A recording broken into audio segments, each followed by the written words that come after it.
تہذیب حاضر کے ان بظاہر حسین و خوشنما اور دلکش اور مرغوب کن مظاہر خارجی میں سے مثلاً اب یہ ذرا نوٹ کرتے جائیں. ایک ہے حریت فکر. حریت فکر، سوچنے کی آزادی ہونی چاہیے. Freedom of thought, freedom of expression, freedom of action. Thought, expression اور ایکشن. تو لیجئے گا یہ تینوں آئیں گی چیزیں. ایک حریت فکر ہے جس کے پردے میں باضابطہ کفر و الحاد یا لا ادریت و ارتیابیت، اور ان دونوں کا حاصل ہے یا عریاں لا مذہبیت یا کم از کم محدود مذہبیت کے پردے میں لپٹی ہوئی لادینیت. گویا ہو فکر اگر خام تو آزادی افکار انسان کو حیوان بنانے کا طریقہ. اس قدر پیارا شعر ہے. ہو فکر اگر خام تو آزادی افکار انسان کو حیوان بنانے کا طریقہ. حریت فکر ایک اعلیٰ قدر ہے، لیکن حریت فکر اگر ساتھ ملی ہوئی ہو آسمانی ہدایت کے تب تو کیا کہنے، نور علی نور.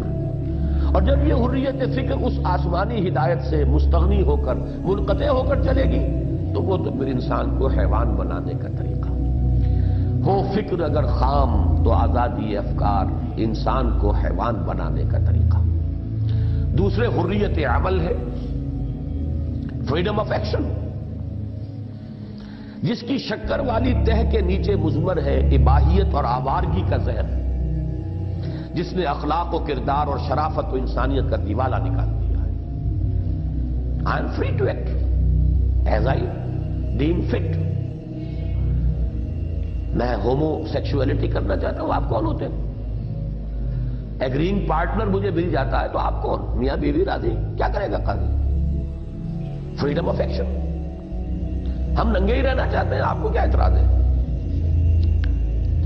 تو فریڈم آف ایکشن کس قدر خوبصورت شے ہے، اور یقیناً ایک اعلیٰ قدر ہے. ہر انسان چاہے گا کہ آدمی جو ہے، آخر انسان حیوان نہیں ہے، آزادی اسے ملنی چاہیے.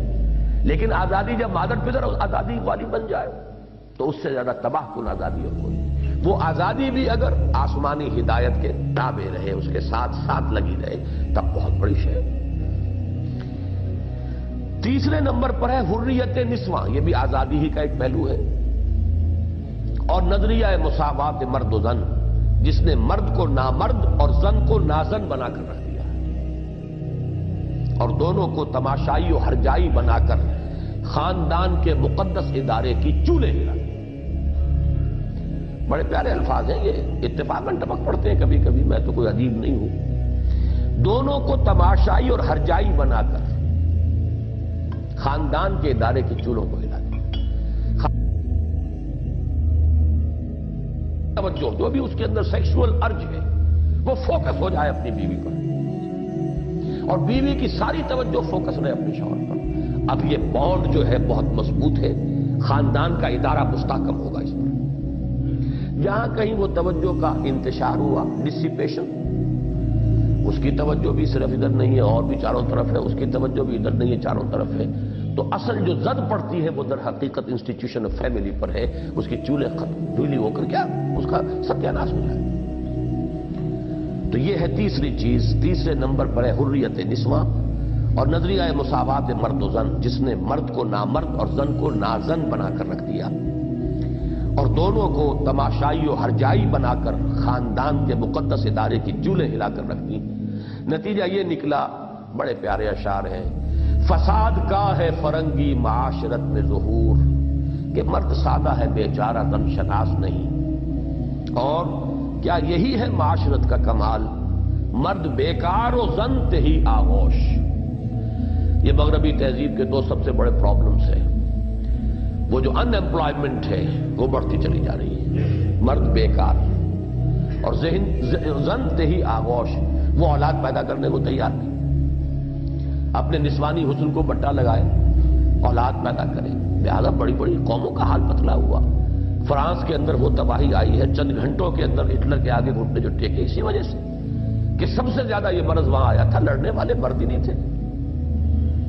اب کہا جا رہا ہے کہ دنیا میں امریکہ جو ہے رفتہ رفتہ بوڑھوں کی قوم بنتا جا رہا ہے. بوڑھوں کو مرنے نہیں دیتے، ان کا حساب کتاب علاج معالجہ یہ وہ سارا کچھ ہو رہا ہے، اور جوان نئے پیدا کرنے نہیں، تو اب کیا ہوگا؟ بوڑھوں کی قوم بن جائے گی۔ امریکہ کا پرابلم ہے۔ بعض ممالک میں اب اسی لیے انسینٹو دیا گیا ہے کہ نابالغ اولاد کا بھی حق ہے، ووٹ کا ہے، وہ والدین استعمال کریں گے۔ پیدا کرو بچے تاکہ ووٹ تمہارے ہو، پولیٹیکل انفلوئنس تم زیادہ کر سکو۔ بچوں کو بھی پیدا ہوتے ہی ووٹ مل جائے گا، اور وہ ووٹ جو ہے بائی پراکسی یوز کون کریں گے؟ والدین کریں گے۔ یہ انسینٹوز دینے پڑ رہے ہیں اب، اس لیے کہ اس تہذیب نے تو وہ بنیادیں جڑ جو ہے وہ کاٹ دی ہے۔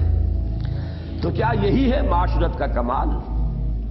مرد بیکار و زن دہی آغوش، اسی طرح خشت اول چون نہد میں مار کج، تا ثریا بی ربت دیوار کج کے مصداق۔ اجتماعیات انسانیہ کے ضمن میں تہذیب مغرب نے سیاسی و معاشی مساوات کے حسین عنوانوں سے انسان کو اولاً لادینی جمہوریت سیکولر ڈیموکریسی کا تحفہ دیا، جو چہرہ روشن اندروں چنگیز سے تاریخ در کا مصداق کامل ہے، اس لیے کہ اس کے ذریعے حقیقتاً سرمایہ داروں کی بدترین آمریت عوام پر مسلط ہو گئی۔ سرمایہ دار کے پاس پیسہ ہے، ووٹ خرید سکتا ہے، ہمارے ہاں ووٹ خریدے جاتے ہیں، وہاں یہ کہ ذرائع ابلاغ کو آپ خرید لیجئے، اس سے لوگوں کے ذہن آپ کے تسلط اور قبضے میں آ گئے، تو وہ تو در حقیقت ڈکٹیٹرشپ آف دی کیپٹلسٹ ہے۔